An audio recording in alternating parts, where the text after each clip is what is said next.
Hello,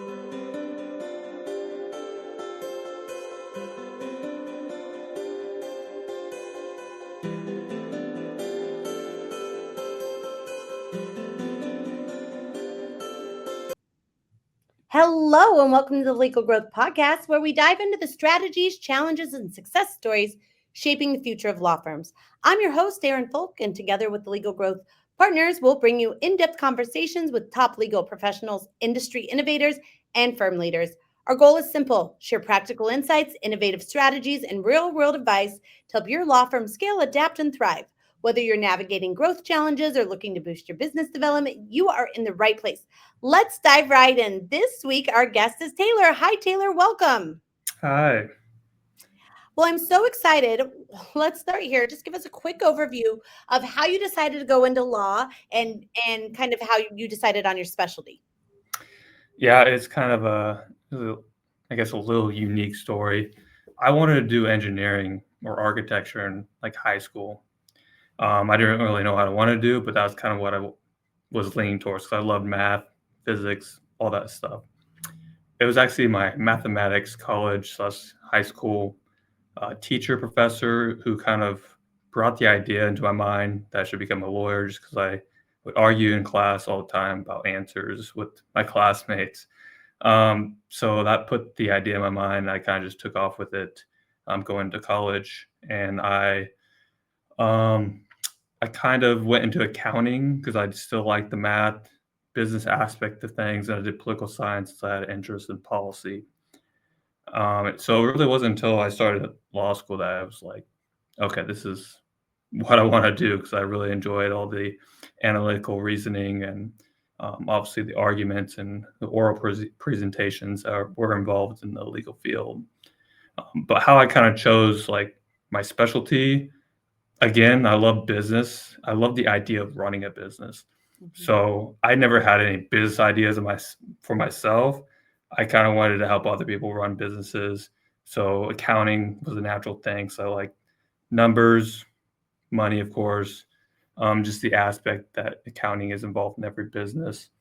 So that led me to wanting to do business law and corporate law.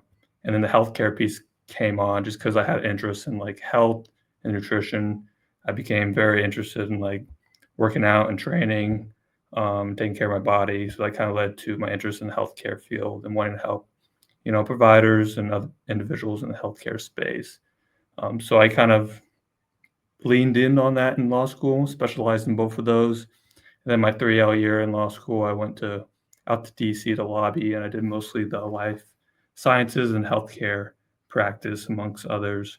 So that was kind of my focus, what I wanted to do, and led me into doing kind of tax law as accountant after law school and business law at Hewitt, and then go into private practice where I could run my own kind of business corporate practice within that smaller law firm. And then I finally had the opportunity to join a healthcare company where I could do kind of healthcare law as well as business law in-house. So that's kind of how I arrived here, using those two interests of mine, they kind of intersect. Love that.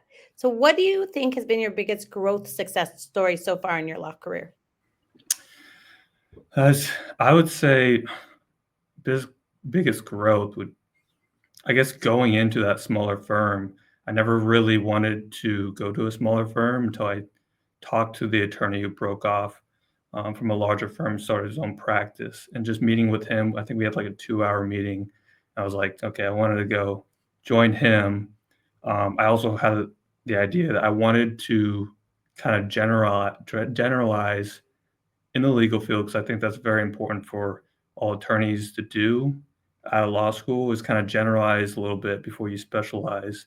So I was able to do litigation, um, run my own kind of little mini business and corporate practice, and get my own um, business clients in the law firm. So my biggest growth probably is just honestly, I would say going out into the community and building a lot of relationships within our Omaha area with business leaders and other professionals, whether they're younger professionals or older professionals, and really grow that kind of community and understand how industries work. It definitely helped me grow from a legal perspective and help clients meet them where they're at and kind of help them. And now kind of taken off with that and started doing a startup nonprofit for young professionals, and hopefully that kind of grows into building a community. I love that. So, what is your best non-legal skill that you were surprised that you had that would help grow your career and in your firm? Yeah, I mean, I would start first with the accounting aspect of it. I remember a professor in college mentioning that accounting and the legal field have a lot of similarities in the analytical and reasoning skills you have to use. So that kind of intrigued me because I had the idea of going to law school, and it made me more interested in the accounting field and kind of getting better at that. And not only those intangible skills carried over to my legal practice and to law school, but also just understanding business has been very valuable. Understanding the tax code was definitely helpful in law school, but mostly helping with my business clients and kind of giving that overall legal assistance and helping through my connections get them other professionals to kind of build their own little board of directors so they can get their financial advice, their accounting, their CPA, their legal advice, and stuff like that, and kind of have a whole approach. I worked with mostly with like small, medium-sized businesses, so that's definitely important for them to have all those resources available to them without having to pay that expense like larger corporations can afford in-house. I like that. So, looking ahead, what trends or changes do you see shaping the future of law firms, and how are you positioning your firm to stay competitive? Yeah, when I was in the smaller firm, I think there's twofold. The obvious answer is AI and implementing that. I think that's kind of over talked about right now. I think it's important to incorporate AI tools and stay ahead of the curve, but also maintaining your legal professional ethics and actually still be able to write and do your own reasoning, but use AI maybe to help find cases um, and like with specific facts. I've always found AI is a better search term, so you're not doing like what do you call it, Boolean search terms, something like that. Um, it's getting better to help search for case law, um, but I think that's maybe more on the administrative side to help you organize with calendars and stuff. It kind of takes off that administrative burden for you to kind of actually focus on the legal work. The other answer I would say is marketing. I think as a younger attorney, I'd say leaning into the marketing side of things is not what every more established law firm kind of wants to do. And creating like short videos that can go on Instagram or TikTok. That's not, and even podcast. I think we've talked about at the previous firm where it's not necessarily for attorneys, but it's more for a broader audience to help spread that awareness for businesses and for individuals to kind of better understand the law and make it interesting for people.